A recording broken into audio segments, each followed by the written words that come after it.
Sawata. Kwani nini kinaendelea? Mimi mwenyewe sijui. Nilipotoka kula kwako, nilipokuja hapa ndo nimemkuta hivyo. Yaani hata sijui nimemkuta na nini mimi mwenyewe. Nashangaa sielewi. Shem. Nimeona. Nimeona nani? Amerudi. Sasa shoga yangu Sawata, hautaki kupaniki. Maana ukipaniki hao wenzani watafanyaje? Nipo basi tuongee nje mara moja.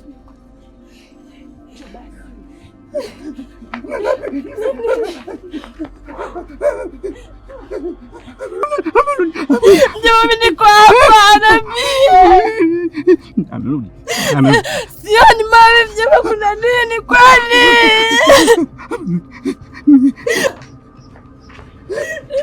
Mjema kuna nini? Basi. Tena usilie basi. Bwana Samson. Naam kaka. Kwanza nawashukuru kwa kuitikia wito wangu. Lakini pia nikutoe hofu. Najua utakuwa umeogopa kuona mtu ambaye humjui amekupigia simu na anakuita kwa jina lako.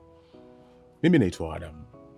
Naishi Dar es Salaam, lakini hapa ni nyumba yangu pia, ila naishi ndugu yangu anaitwa Zege. Sawa. Na sababu kubwa ambayo imenifanya nikuite hapa ni kwa ajili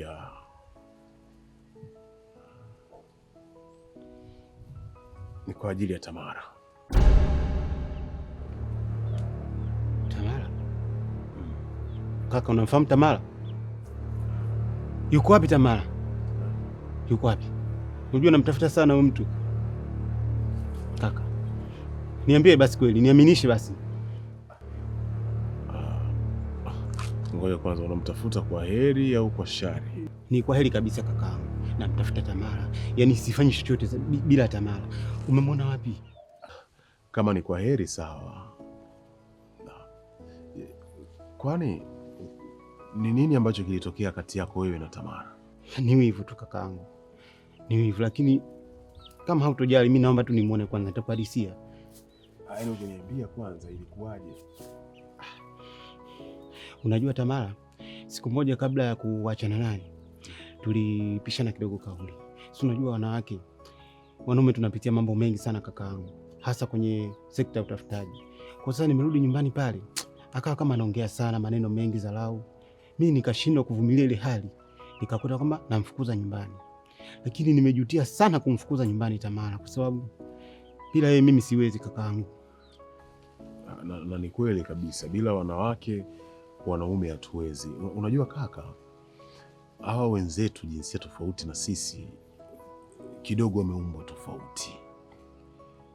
Wao hawawezi kabisa kustahimili vitu kuviacha kwenye mioyo yao, na ndio maana kikitokea kitu kidogo yeye anasema, kikitokea kitu kidogo anasema. Ndio maana wakati unafika sisi tunawachukulia kama ni watu ambao wanapenda kuongea, lakini hiyo ndio asili yao ambavyo wameumbwa na Mwenyezi Mungu. Kwa sasa sisi kama wanaume tunapaswa kuwa na subira, tunapaswa kuwa na kifua. Wanawake wale wana maneno 100 ya kuongea kwa siku. Asipoyamaliza hayo maneno, kaka kazi unayo. Kwa wakati mwingine unaweza ukaamua tu kumpuuzia ili maneno yake yale ambayo anataka kuiongea kwa hiyo siku akayamaliza, alafu maisha mengine akaendelea. Lakini ukisema ndugu yangu, mwanamke akiwa anazungumza tu kidogo hapo hapo una react kwa hasira, unamfukuza, inakuwa so jambo zuri. Mimi nakuelewa sana kakaangu. Lakini unataka kuniambia Tamara yuko salama kabisa? Tamara yuko salama. Nashukuru sana kakaangu. Tamara.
Kaka vipi tena? Mbona winja uko mbio, shida nini?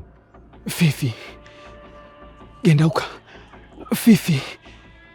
Mbona sikuelewi? Fifi? Imekuwaje tena? Fifi hatuko naye tena. Fifi amefariki.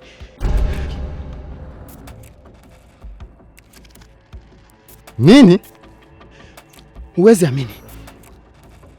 Leo nimeingia getu na Fifi. Nimemwandaa vizuri tu. Kaniagiza niende nikafuate kinga dukani. Nimerudi nimekuta kafariki. Hivi ninavyoongea nimemwacha getu. Amekufa. Basi twende tukamwangalie. Usiniponze. Yaani hapa mawazo yangu mimi nataka nitoroke. Nataka nisafiri huko. Nataka nipotee.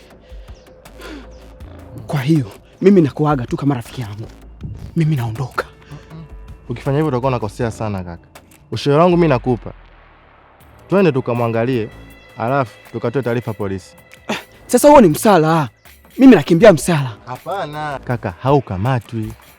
Lakini ukikaa kwa muda mrefu hivyo, kumbuka ndo utatambulika ndo una makosa. Wewe mtu kafa nyumbani kwako. Alafu mwenye nyumba amekimbia. Hivi, unadhani polisi atakuelewa kweli?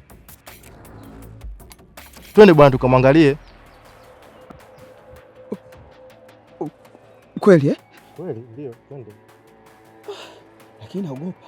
Acha usiogope bwana, jambo la kawaida. Twende bwana. Twende.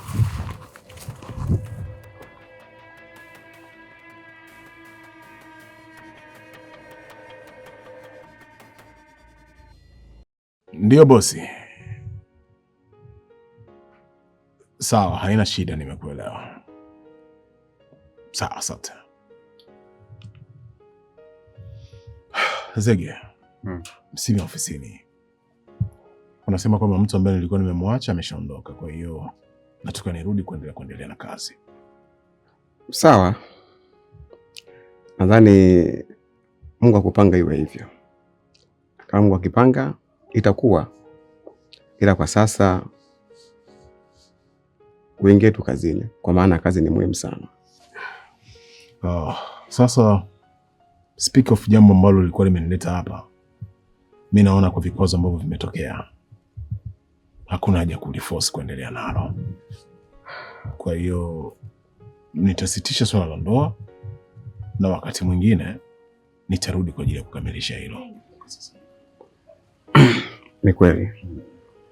Ila wakati mwingine panapo majaliwa basi Zege, nimekuja hapa kukuambia ukweli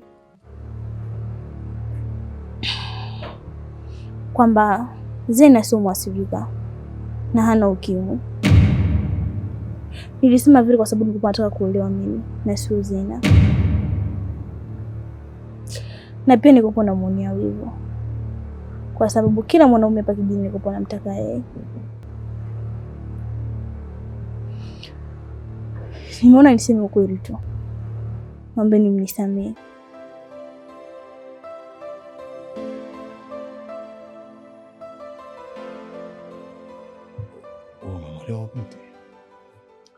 Sijamuelewa. Kama vile yupo sawa na hajasalimia na sio kawaida yake. Ndugu yangu, ndo haya ambayo natoka kuyasema. Hebu acha mimi nijiandae na niondoke hapa kijijini kwenu. Tukutane tena wakati mwingine. Sawa kaka, uwe na safari njema.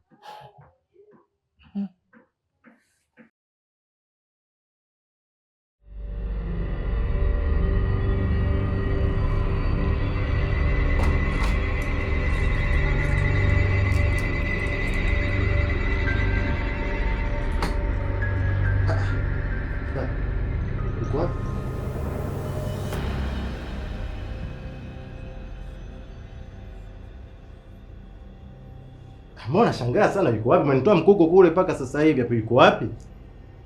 Bwana simuone sasa. Haki ya Mungu alikuwepo hapa. Yaani muda huo mimi nakimbia nimemwacha hapa. Mbona simuone mtu hapa? Naona godoro, naona shuka. Kitu chochote sikioni hapa. Gendauka, mwenye sielewi kabisa, yani sielewi. Sikaenda wapi? Yaani mimi nachokwambia, nimemleta hapa. Unaona? Hata kinga hii hapa. Kinga hii hapa. Nimemwacha hapa. Mimi sielewi. Naona sasa unapoelekea unaelekea kubaya. Unakunywa pombe kaka. Unavuta bangi. Na hizo bangi na pombe ndio zinakufanya mambo kama haya yanakutokea mara kwa mara. Yuko wapi sasa sisi ningemuona? Nachokwambia, sinywe pombe na sivuti sigara. Nakwambia ukweli kabisa. Fifi alilala hapa. Hapa. Mpaka naondoka alikuwepo hapa. Sasa unabisha nini? Ngoja nikushauri kitu kimoja. Acha kuwaokota wanawake na kuwaita nyumbani kwako kaka. Angekufia je? Ndugu zake ungeambia nini wewe? Ona sasa. Umekuja na mtu hayupo. Gendauka. Nikimwona tena Fifi, sitaki tena mazoea naye kabisa, sitaki. Kwa kitendo kama hiki, mpaka namuogopa. Namuogopa. Siku nyingine kama una kitu cha maana usije nyumbani kwangu. Na nipotezea muda tu.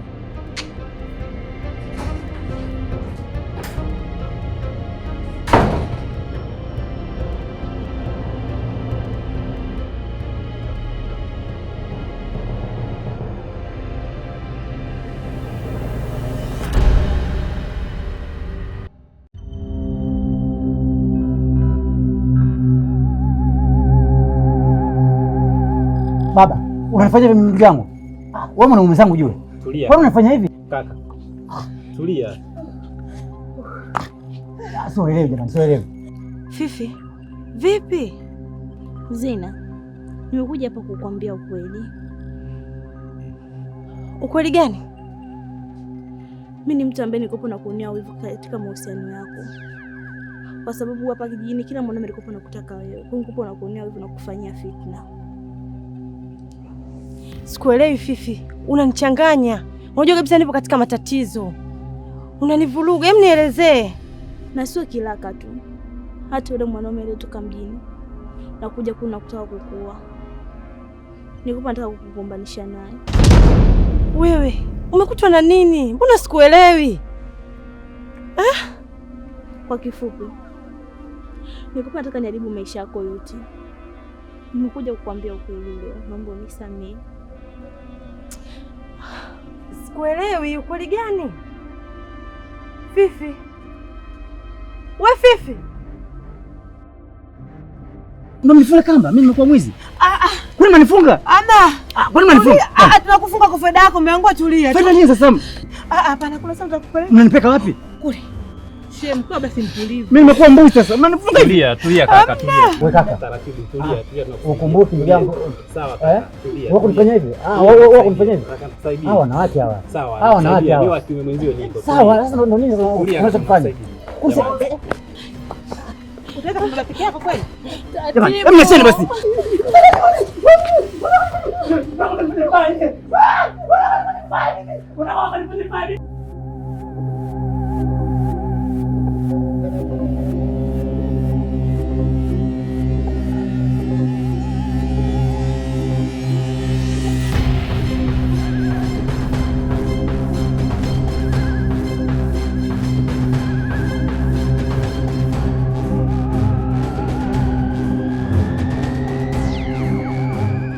Wewe na wewe ondokeni. Kwa nini niondoke? Nimesema wewe na wewe ondokeni.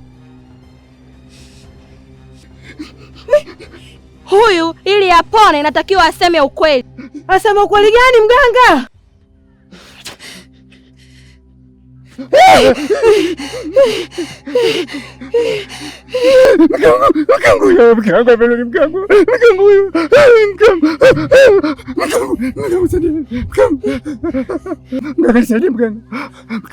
Nyamaza. Sema ukweli. Huyu ni nani na ulimfanya nini? Huyu nani? Nani huyu? Yule dada yangu. Wewe unacheza naye? Nilimuoa. Kwa nini Shima unafanya hivi? Tamaa tu mimi ya ulisi. Utaka nimiliki mali.